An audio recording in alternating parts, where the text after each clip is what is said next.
Let's move to the problem number 1.32 और ये question है कि A, consider an arbitrary electrostatic field configuration. A small test charge is placed at a null point, i.e. where E equals 0 of the configuration. Show that the equilibrium of the test charge is necessarily unstable. B, verify this result for the simple configuration of two charges of the same magnitude and sign placed at a certain distance apart.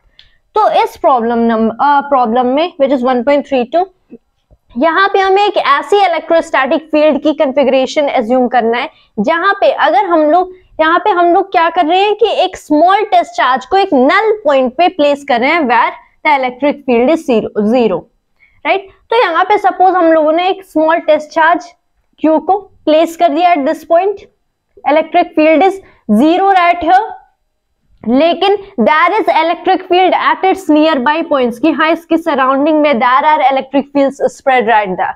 अब हमें यहाँ पे क्या करना है कि show करना है कि इस जो हमारा टेस्ट चार्ज है इसकी जो इक्विलिब्रियम पोजीशन है right here it is unstable, ये स्टेबल इक्विलिब्रियम नहीं है। तो इसको हम लोग कॉन्ट्राडिक्शन से प्रूव करेंगे, क्या है कि अगर ये जो स्मॉल टेस्ट चार्ज है सपोज कि इसकी इक्विलिब्रियम स्टेबल होती तो यहाँ पे अगर मैं इसे किसी भी डायरेक्शन में डिस्प्लेस करूं तो एक रिस्टोरिंग फोर्स एक्ट करेगी जो कि इसे वापस उसी डायरेक्शन में लेके जाएगी। So if I displace it right here क्या होगा कि इस पे एक रिस्टोरिंग फोर्स एक्ट करेगी एंड ये चार्ज वापस नल पॉइंट पे आ जाएगा। If we want we can also try by other kinds of directions. तो अगर ये स्टेबल होगी then from all the directions ये वापस अपनी नल पॉइंट पे वापस आ जाएगी। That is about stable equilibrium which we have also studied in 11th की फिजिक्स। लेकिन यहाँ पे क्या होगा कि if in all of the cases it is coming back to the same position, इसका मतलब at this point right here electric field कहाँ पे पॉइंट करेगी towards the null point. At this point right here, electric field towards the null point, and at every point from each and every side, ये null point के towards point करेगी. The electric field lines are going inward towards the null point. तो यहाँ पे अगर हम लोग एक Gaussian surface consider करते हैं तो all the electric field lines are going inward at the center of the Gaussian surface. लेकिन हम लोग जानते हैं कि Gauss law के according सिर्फ इलेक्ट्रिक फील्ड लाइंस यहाँ पे इनवर्ड जा रही हैं and it means that is electric flux.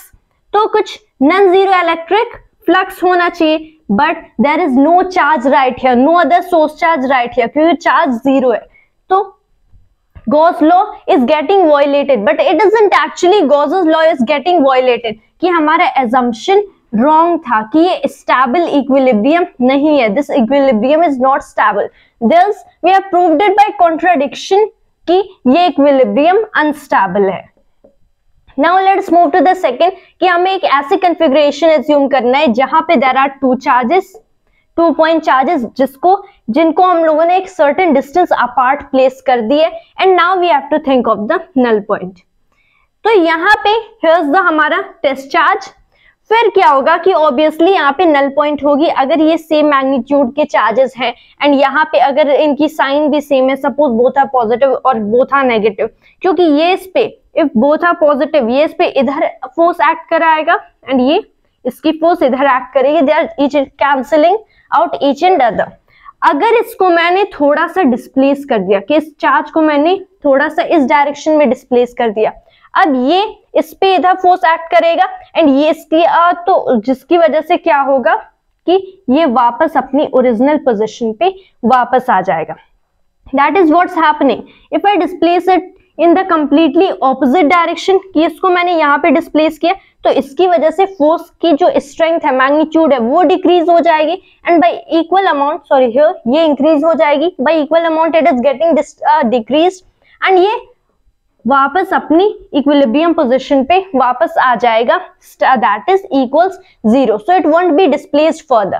तो यहाँ तक तो the situation seems to be stable equilibrium but this is happening only if we are doing this kind of displacement in the direction parallel to the electric field due to the charges, parallel to the line joining the charges। लेकिन अगर मैं इसे normal करूं से मैंने इस test charge को normal to this line joining the two charges displace किया, तब क्या होगा कि ऑब्वियसली जब ये यहाँ पे आएगा तो इसकी वजह से electric field will be here, इसकी वजह से electric field will be in this direction. तो forces, electric field shows the direction of forces. तो यहाँ पे अगर हम लोग देखें इनके जो नॉर्मल कंपोनेंट्स होंगे, actually sorry parallel, these cancel out, ये वाला component will let it go even further. तो ये भी काइंड का इक्विलिब्रियम स्टेबल नहीं है। रिमेंबर कि स्टेबल इक्विलिब्रियम चाहिए, so you need a restoring force in all the directions, but यहाँ पे it isn't in all the directions. कि यहाँ पे अगर ये इक्विलिब्रियम यहाँ से चेक करें, we are displacing it normal to the line joining the two charges, तो ये इक्विलिब्रियम अनस्टेबल है। And that is the solution to this problem, and thanks to you always, and जय हिंद जय भारत।